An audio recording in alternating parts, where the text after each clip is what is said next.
दिल्ली में आज भी प्रदूषण का स्तर गंभीर श्रेणी में है। दिल्ली में एयर क्वालिटी इंडेक्स 413 है। बात अगर दिल्ली से सटे नोएडा की करें तो यहां पर भी हालात प्रदूषण से ज्यादा खराब हो गए। प्रदूषण के 527 एयर क्वालिटी इंडेक्स के साथ नोएडा में हालात गंभीर हो चले हैं। 439 AQI के साथ गुरुग्राम में हवा का स्तर बेहद खराब श्रेणी में पहुंच चुका है। तो आज भी दिल्ली और NCR के इलाकों में हवा जहरीली है, लोगों के लिए मुसीबत का सबब, क्योंकि धुंध की एक चादर पूरे दिल्ली और उससे सटे हुए आसपास के इलाकों में लिपटी हुई है, जिसका असर लोगों पर पड़ रहा है। और AQI के आंकड़े बता रहे हैं कि दिन ब दिन कैसे दिल्ली की हवा खराब होती जा रही है। दिल्ली में एयर क्वालिटी इंडेक्स 413 है।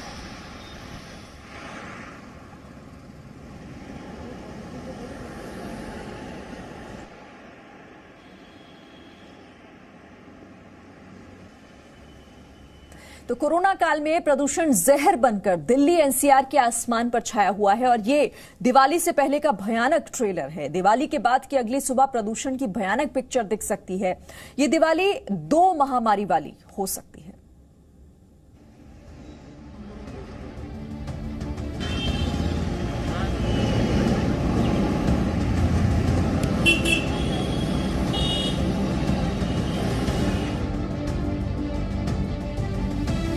जलती आंखें, हांफती सांसें, डरा रही है कोरोना की रफ्तार। दिवाली में सेहत पर दोहरा प्रहार। यह देश की राजधानी दिल्ली है, जो दिवाली से पहले दोहरे खतरे से जूझ रही है। एक तरफ प्रदूषण से लोगों का सांस लेना दूभर है, वहीं दूसरी तरफ कोरोना की बढ़ती रफ्तार रिकॉर्ड तोड़ रही है। दिल्ली में एक दिन के अंदर कोरोना के 7,000 से ज्यादा नए मामले सामने आए हैं। प्रदूषण और वायरस के इस डबल अटैक ने दिवाली से पहले दिल्ली वालों का डर और बढ़ा दिया है। देश की राजधानी दिल्ली और आसपास के इलाकों में जब अभी से सांस लेना मुश्किल है, आंखों में जलन हो रही है, तो दिवाली कैसे बीतेगी? और क्या दिवाली में दिल्ली गैस चेंबर में तब्दील हो जाएगी? पहले प्रदूषण की स्थिति को समझिए, तस्वीरें देखिए। किस तरह लोग घरों से बाहर तो निकल रहे हैं, लेकिन जलती आंखें और फूलती सांसें उन्हें बेदम कर रही हैं। लेकिन ये तो सिर्फ एक ट्रेलर है। स्थिति को समझने के लिए दिल्ली NCR में रविवार शाम 4:30 बजे का पॉल्यूशन मीटर देखिए। दिल्ली में प्रदूषण का स्तर 413, नोएडा में 527 और गुरुग्राम में 439 दर्ज किया गया। बहुत ज्यादा पॉल्यूशन होता है, बहुत प्रॉब्लम होती है। हमारे रेस्पिरेटरी ऑर्गन्स तो बिल्कुल तबाह हो चुके हैं इसके कारण। अब आप सोच कर देखिए कि दिवाली से ठीक पहले दिल्ली का ये हाल है, तो दिवाली के बाद क्या हो सकता है। हिंदुस्तान की राजधानी दिल्ली की इस वक्त हालत बेहद नाजुक है। दिल्ली पर अटैक हुआ है, डबल अटैक, और वो है कोरोना का और प्रदूषण का। प्रदूषण की स्मॉग की ये चादर आपको हमेशा देखने को मिल रही है। नवंबर के समय में हर साल इसी तरह का स्मॉग आपको नजर आता है, लेकिन इस बार इसका साथ दे रहा है, इससे दोस्ती कर चुका है कोरोना, जिसके रोजाना दिल्ली में 7,000 के करीब मामले, पॉजिटिव मामले देखने को मिल रहे हैं। फिलहाल प्रदूषण लगातार गंभीर स्थिति में चल रहा है और आने वाले वक्त में भी सुधार की कोई गुंजाइश नजर नहीं आ रही। ऐसे में मौसम वैज्ञानिक चेतावनी दे रहे हैं कि दिल्ली गैस चेंबर बनने वाली है। कोई भी बारिश की संभावना दीपावली तक उत्तर भारत और दिल्ली NCR में नहीं है, जिससे कि पॉल्यूशन इतना ही रहेगा और हो सकता है कि धीरे धीरे और ज्यादा जहरीली हवा हो जाए और एक तरह से दिल्ली गैस चेंबर बनने वाला है। लेकिन देश की राजधानी पर संकट सिर्फ प्रदूषण का नहीं है। बढ़ता प्रदूषण कोरोना वायरस को भी दिल्ली में ताकतवर बना रहा है। बुरी खबर यह है कि दिल्ली में कोरोना की तीसरी लहर दस्तक दे चुकी है और 24 घंटे में दिल्ली के अंदर रिकॉर्ड 7,745 नए मामले सामने आए हैं। कोरोना की वजह से 24 घंटे में 77 लोगों की मौत हो गई है और मरने वालों की संख्या 6,989 तक पहुंच गई है। दिल्ली में कोरोना के कुल मामले 4,38,529 तक पहुंच गए हैं। वहीं कोरोना के एक्टिव मरीजों की संख्या 41,857 है। दिल्ली में कोरोना की संक्रमण दर फिलहाल 15.26% है। तक का एक्सपीरियंस है, पिछले 8 महीने का एक्सपीरियंस है। 3 बार तीसरा पीक चल रहा है। फर्स्ट पीक जून में आया था 23 जून को, सेकंड पीक 17 सितंबर को और थर्ड पीक मुझे लगता है कि आज जो 7,000 का हम कह रहे हैं, ये शायद ये पीक ही होना चाहिए। देश की राजधानी दिल्ली की स्थिति डराने वाली है। लेकिन सबसे बड़ा सवाल यही है कि राजधानी की इस बिगड़ी सेहत का गुनहगार कौन है और इस दिवाली कोरोना और प्रदूषण के डबल अटैक से दिल्ली कैसे बचेगी। वरुण भसीन के साथ ब्यूरो रिपोर्ट, जी मीडिया, दिल्ली। तो देखिए, इस बार लोगों के लिए यहां पर डबल परेशानी है। कोरोना संक्रमण से पहले ही लोग जूझ रहे थे और दिल्ली में तो आंकड़े लगातार बढ़ भी रहे हैं, लेकिन अब प्रदूषण जो है वो हर दिन के साथ और जहरीला होता जा रहा है लोगों के लिए। सीधे रुख करेंगे, मेरे साथ इस वक्त मेरे सहयोगी वरुण भसीन जुड़ गए हैं। वरुण, फिलहाल ताजा हाल दिखाइए। आपके पीछे की तस्वीरें हम देख रहे हैं, कुछ नहीं दिखाई दे रहा। क्या है आज मौसम, प्रदूषण का हाल?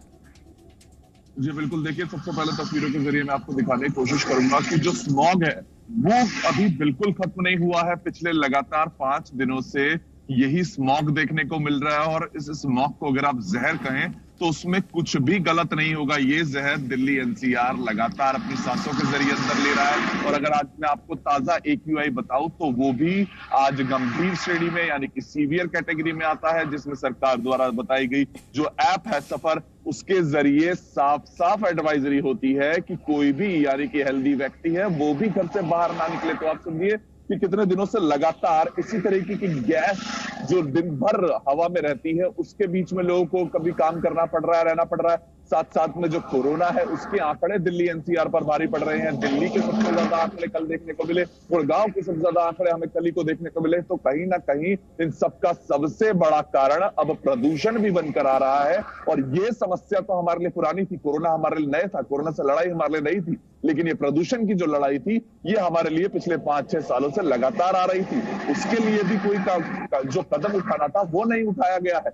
ग्रैप जो लागू किया था 15 अक्टूबर से वो पूरी तरह से फेल हो चुका है, क्योंकि बिल्कुल भी जो 5 दिन से लगातार गंभीर श्रेणी में प्रदूषण चल रहा है उसके लिए कोई भी ऐसा कदम हमें आज से 5-6 सालों से नहीं मिला है जिससे कि इसको सुधारा जा सके। चाहे पराली का नाम लीजिए या फिर आप तापमान का नाम लीजिए या फिर आप कहिए कि हवा का चल रहा और ना चल रहा हो, लेकिन प्रशासन अब तक कोई भी कदम पिछले 5 से 6 सालों से इस प्रदूषण को कम करने को लेकर नहीं उठा पाया है। यही लापरवाही है कि हम हर दिन देख रहे हैं कि जो स्मॉग की चादर है दिल्ली एनसीआर में ये लगातार फैलती जा रही है, लोगों का सांस लेना तक दूभर होता जा रहा है। बहुत शुक्रिया आपका वरुण, हमारे साथ जुड़ने के लिए और ये तस्वीरें हम तक पहुंचाने के लिए। तो देखिए, देश में कोरोना और प्रदूषण के बढ़ते हुए मामलों के बीच देश में कई राज्यों में पटाखों पर रोक लग सकती है। ये बड़ी खबर हम आपको बता रहे हैं। 23 राज्यों में पटाखों पर रोक लगाई जा सकती है। एनजीटी आज इसे लेकर अपना फैसला सुना सकता है एक याचिका पर। याचिका में 30 नवंबर तक पटाखों पर प्रतिबंध की मांग की गई है। 4 राज्यों और पर्यावरण मंत्रालय को भेजा था नोटिस। एनजीटी ने पटाखों के उपयोग पर प्रतिबंध पर जवाब मांगा था, जिस पर आज एनजीटी का फैसला सामने आएगा और फिर देखना होगा कि आखिर उस फैसले में क्या होता है। 30 नवंबर तक पटाखों पर प्रतिबंध की मांग वाली याचिका पर फैसला सुनाएगा आज एनजीटी। तो एक तरफ दिल्ली एनसीआर में प्रदूषण और कोरोना के मामले बढ़ते जा रहे हैं लगातार, तो दूसरी तरफ त्योहार के मौके पर बाजारों में लोगों की भीड़ बढ़ रही है। हालात इतने ज्यादा बिगड़े हुए हैं कि दिल्ली के राजीव चौक मेट्रो स्टेशन के बाहर हजारों की तादाद में लोग खड़े रहे। कोरोना के बढ़ते मामलों के बीच ये भीड़ भाड़ और लापरवाही भरी तस्वीरें काफी भारी पड़ सकती हैं।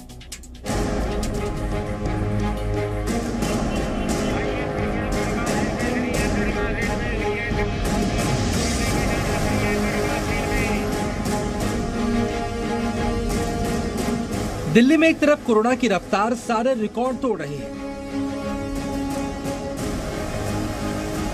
दूसरी तरफ त्योहार के मौसम में लोगों के अंदर से कोरोना का डर कम होता नजर आ रहा है।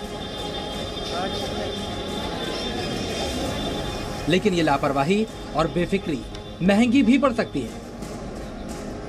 पहले हम आपको दिखाते हैं कैसे कोरोना के खौफ को पीछे छोड़कर लोग शॉपिंग करने के लिए घरों से बाहर निकल रहे हैं। ये तस्वीरें दिल्ली के दिल कनाट प्लेस की हैं, जहां रविवार के दिन ऐसी भीड़ उमड़ी कि सबसे व्यस्त समझे जाने वाले राजीव चौक मेट्रो स्टेशन के बाहर हजारों लोगों की लाइन लग गई। दिवाली के मौके पर राजधानी दिल्ली के तमाम बाजारों में काफ़ी ज़्यादा भीड़ और रौनक देखने को मिल रही है और यही हाल मेट्रो स्टेशन का भी है। इस वक्त हम राजीव चौक मेट्रो स्टेशन के बाहर खड़े हैं और ये आप देख सकते हैं कि कोविड के चलते कुछ ही लोगों को अंदर जाने की इजाज़त होती है, इसीलिए अपनी बारी के लिए तमाम लोग जो है काफ़ी देर से यहाँ इंतज़ार कर रहे हैं। और यहाँ पर कुछ लोग ही नहीं है बल्कि ये लाइन जो है काफ़ी दूर तक जा रही है। करीब हज़ारों की संख्या में लोग यहाँ खड़े हुए हैं और अपनी बारी का इंतज़ार कर रहे हैं। जी मीडिया ने जब लोगों से पूछा तो मालूम चला इनमें से कई लोग 1 घंटे से ज्यादा वक्त से लाइनों में खड़े हैं।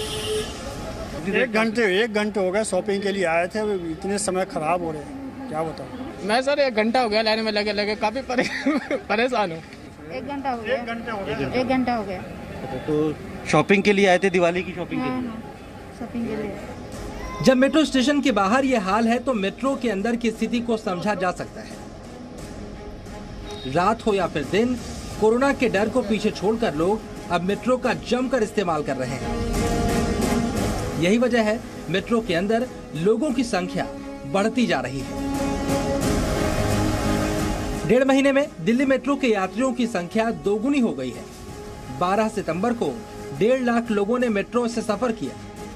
वहीं अक्टूबर महीने में रोजाना लगभग 12.21 लाख लोग मेट्रो का सफर कर रहे हैं। चलिए अब आपको मेट्रो में बढ़ती भीड़ और उसके साइड इफेक्ट्स के बारे में भी समझाते हैं। लॉकडाउन खत्म होने के बाद ज्यादातर ऑफिस अब खुल गए हैं। इसके अलावा त्योहार के सीजन में खरीदारी करने के लिए लोग घरों से बाहर निकल रहे हैं। यही वजह है कि मेट्रो में भीड़ लगातार बढ़ रही है। मेट्रो के अंदर सोशल डिस्टेंसिंग और कोरोना प्रोटोकॉल के नियम तो बेहद सख्त है। डीएमआरसी इनका पालन भी करवाती है, लेकिन भीड़ बढ़ने पर मेट्रो के अंदर नियमों का पालन इतना आसान नहीं। पहले तो सिर्फ सेटिंग थी, अब तो स्टैंडिंग भी हो रही है। अब जैसे सीट्स कम पड़ रही हैं, जैसे स्पेसेस हैं, तो उसके बाद अब लोग खड़े भी होते हैं, तो डिस्टेंस तो है ही नहीं। अब मतलब रश तो बढ़ रहा है, अब दिन पर दिन तो बढ़ रही है। बिकॉज अभी क्या है, पहले तो बसेस वगैरह थे तो उसके अकॉर्डिंग लोग मैनेज कर रहे थे, बट अभी कंटिन्यूअस मेट्रो स्टार्ट हो गई है तो लोगों का ध्यान फिर से मेट्रो पे आ गया कि metro is the most convenient way कि किससे हम ट्रैवल कर सकते हैं। रश तो काफ़ी बढ़ गया है, बिकॉज मैं मॉर्निंग इवनिंग दोनों टाइम शिफ्ट में ट्रैवल करता हूँ, तो पहले से काफ़ी रश बढ़ गया है अभी। रश तो बहुत ज़्यादा बढ़ गया है। एंड अगर आप मॉर्निंग और इवनिंग की बात करेंगे तो उस टाइम में बहुत ज़्यादा रश होता है, बिकॉज चेकिंग होती है एंड उस टाइम पे ऑफिस आवर्स भी होते हैं, तो बहुत ज़्यादा रश उस टाइम पे ज़्यादा मिलेगा। आप देश अनलॉक हो रहा है, लोग घरों से बाहर निकल रहे हैं। ऐसे में मेट्रो में भीड़ बढ़नी तो लाजमी है, लेकिन कोरोना की बढ़ती रफ्तार के बीच प्रोटोकॉल का पूरा ख्याल रखना भी बेहद जरूरी है, क्योंकि लापरवाही पहले से ही टॉप गियर पर भाग रही कोरोना की रफ्तार को और ज्यादा बढ़ा सकती है।